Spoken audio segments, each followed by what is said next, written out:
And a little bit earlier than on the agenda, I'm going to introduce you to Niels Basjes. Niels, again, welcome.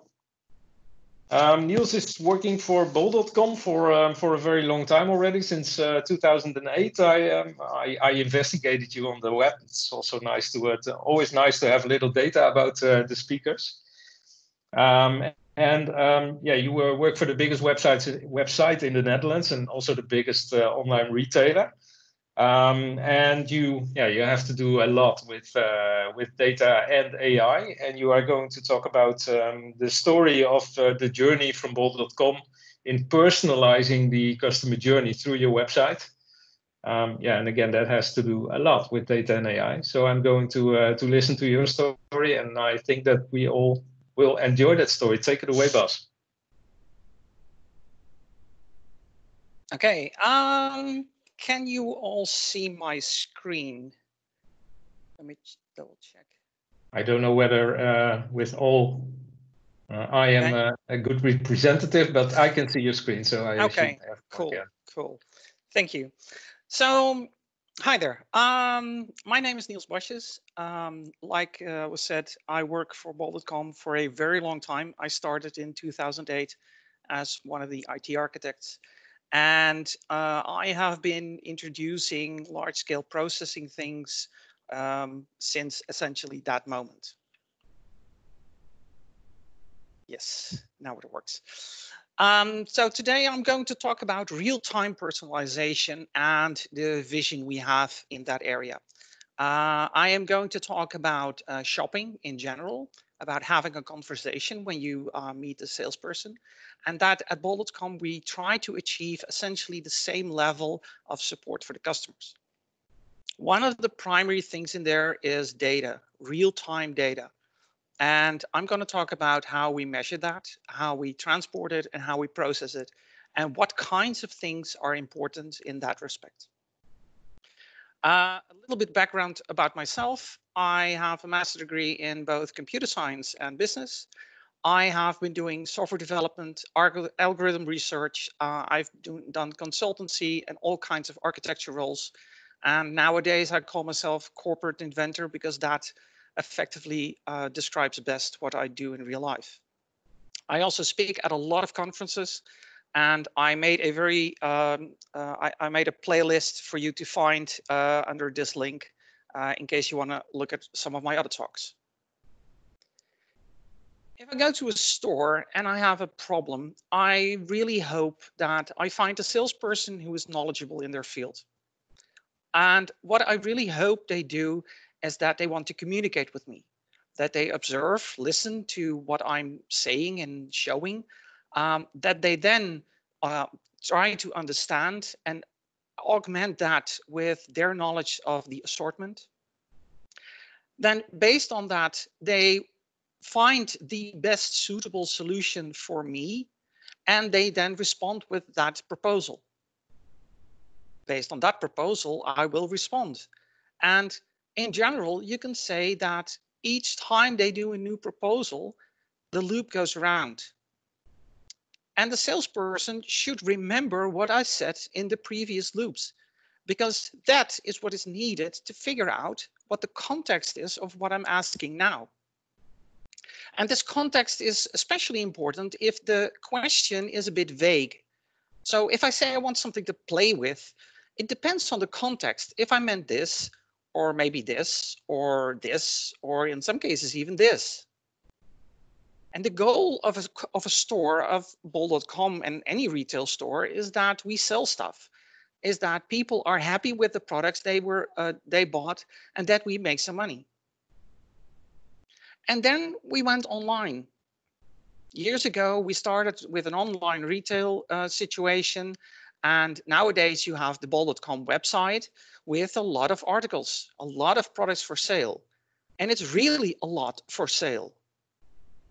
It's so much that for the average customer, it's too much to comprehend.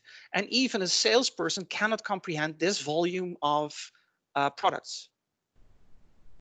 And it's not that just the store itself. It's not just those approximately 23 million products that are for sale. It's also that we have more than 10 million active customers, that we have a gazillion pages we serve every year, and that we have millions and millions of packages leaving our warehouses, and in some percentage even returns. So for us, it's very important to help the customer. That is a very important thing for us, because in that online scenario, you have to automate that. So a long time ago, one of the first data-driven projects we did was actually in 2009, 2010 era, was the search suggestions. And nowadays, if you click on the search bar, you initially get a list of terms that you just previously searched. And then with every letter you type, you get a progressively more relevant list of suggestions, helping you find the product that you're looking for with less keystrokes. When we wrote that thing in 2009, 2010, it was a batch process thing. We wrote it with Hadoop MapReduce, which was at the time the best thing available. Nowadays, we do a lot with the Google toolset, and you can do essentially similar things with Google BigQuery for the building part. But in order to communicate, to actually talk to a customer, having a batch process is too slow.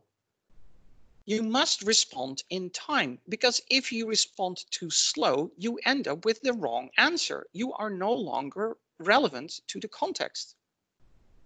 So the measurements we were working on at the time, they were effectively too old. We could only get them once every 24 hours. And the reason for that is that we had a browser-based measurements that were using JavaScript and sending the measurements to a measuring endpoint. And from there, we could only access the data in blocks of 24 hours. And then we would ship them into our Hadoop cluster and process them. And effectively, it meant that our personalization was a day behind. It was too old. Oh, I hear a baby. We were having useless inspirations because they were based on yesterday's data. And if you really want to have a conversation with people, the data relevance decays rapidly. And we want to be in the low seconds range for the optimal effect. Now, as a consequence, MapReduce no longer applies, and we now build more and more applications using stream processing. Systems that are continuously processing events as real-time as possible. And toolkits to do that are Apache Flink and Apache Beam, and both of which we use in our production environments. But do note that for not all applications, this time-critical requirement plays a role. If, for example, you're doing crowd-based analysis for future visitors, for example, our recommender system, then doing that in batch in a pre-computation step is fine. It is when you want to talk to the individual and respond to their individual interactions, that is where the real-time part plays an important role. And if you take, for example, our current website, we have a micro-batching kind of scenario for trending products, where several minutes old data, old answers is fine.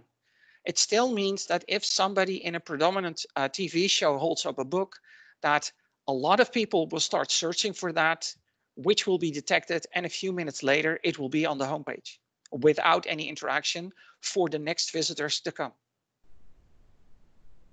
So if we want to build the online conversation, what do we have to do then? Well, to have an online conversation, you need a few components. You, first of all, need accurate observations. You don't want to miss anything. You need something to build the actual loop with of the observe, understand, process, and respond that is both quick enough and is capable of processing something like 100,000 events per second.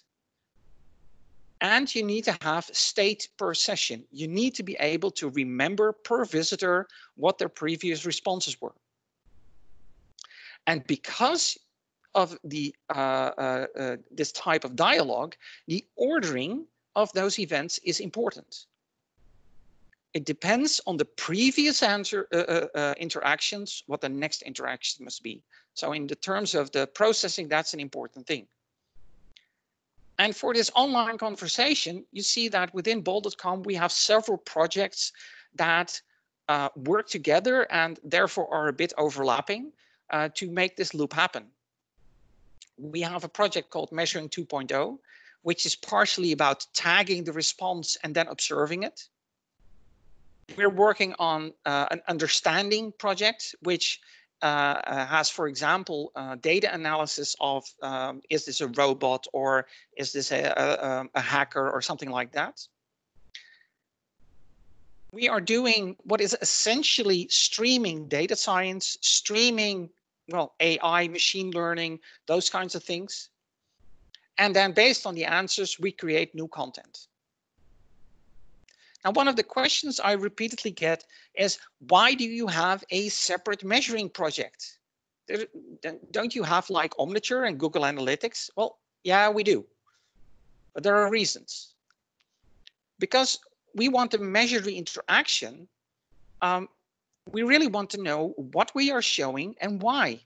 And we want to know how the visitors are responding to pages, to prices, to advertising, to all the kinds of inspiration we do. And the use cases of those measurements go beyond the basic personalization.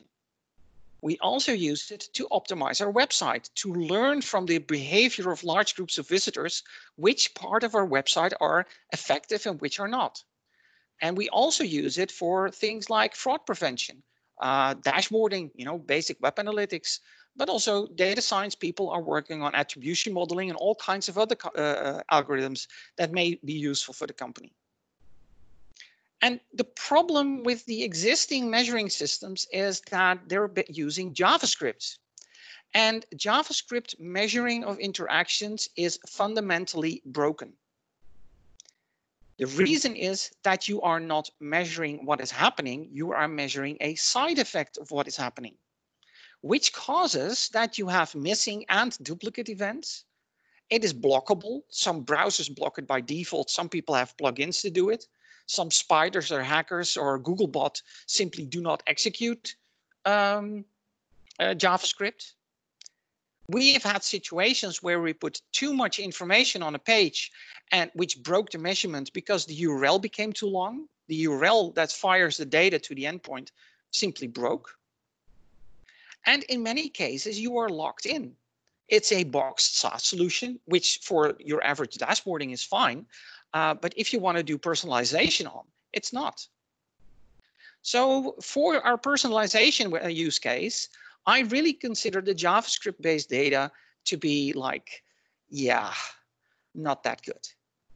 And still people think that if you do that, you're data-driven. No, you're not. So the fundamental goal of the Measuring 2.0 project was to make the best possible interaction data stream for the company, for any use case. And we really wanted to measure everything, all interactions, all channels, all countries, a lot of details, and also all of the visitors, also robots and hackers. We wanted the data to be much more reliable, to reduce the load on the client because those JavaScripts are a bit heavy at some times. And we want to get the latency below 1 second between something is happening and we are able to do something with it at the data science end. And if I say all details, I really mean all details, because what we're doing is that essentially the page is just where something happens. We have seen that you can chop up a page into various blocks, and each block is essentially why something is happening. So for example, this block is all about recommendations for that one. And it's the recommender system that decides what to put there. And that's exactly the next thing. What do we put there? What product, what price, what delivery promise do we make on the screen? And that, on an average day, in several thousand pages a second. And it depends on the type of page, but sometimes we only measure the where, and sometimes we measure the entire page because we're still in the transition of implementing this. So it averages out something in the 40,000 events per second, which coincidentally is about 60 megabytes per second. And by the time we have the entire site tagged, I think we should reach the 100,000 events per second. And at this point in time, well, actually it was late last year, we were already doing 2 billion measurements per day. And at this point in time, we've by far exceeded the 5 terabytes per day that we are processing. An important thing to think about is, where do you measure? Because if you're not measuring in JavaScript, but where do you measure? Well, the most reliable place to measure is where it, whatever it is, happens. So in a lot of things, we measure in the responsible front-end servers what we actually are doing, what's actually happening, which is usually not in the browser. This means that a lot of the measurements are occurring in our data center, and only a limited set of events are measured in the browser itself. So for example, a page, server side, we measure what is in the page, and using JavaScript, we measure what's happening in the browser. Which part of that page, which is usually much larger than the screen, are we actually is actually being shown, and things like screen resolution and stuff like that, that can only be measured in the browser, that is measured in the browser. The result you then have is a very nice and very reliable data stream of what is happening on the website. The next step is to understand and process this data. Now, if you have very basic stream data of something happening where everything is completely unrelated, then, you know, it's easy because they're all single. It's like loose sand. You can use any transport system, any processing system, because there is no conversation that you're looking for. But our use cases are things like banner optimization. We show the banner, what did they click? Or did they click the banner or not? A/B testing, does a feature help? Search suggestions, did the search help in finding the right product? Which is essentially a form of attribution modeling. You show something, you click it, and you do something. And it's all about cause and effect, action and reaction of the customer. And in those kinds of analytics, the ordering of the events matters.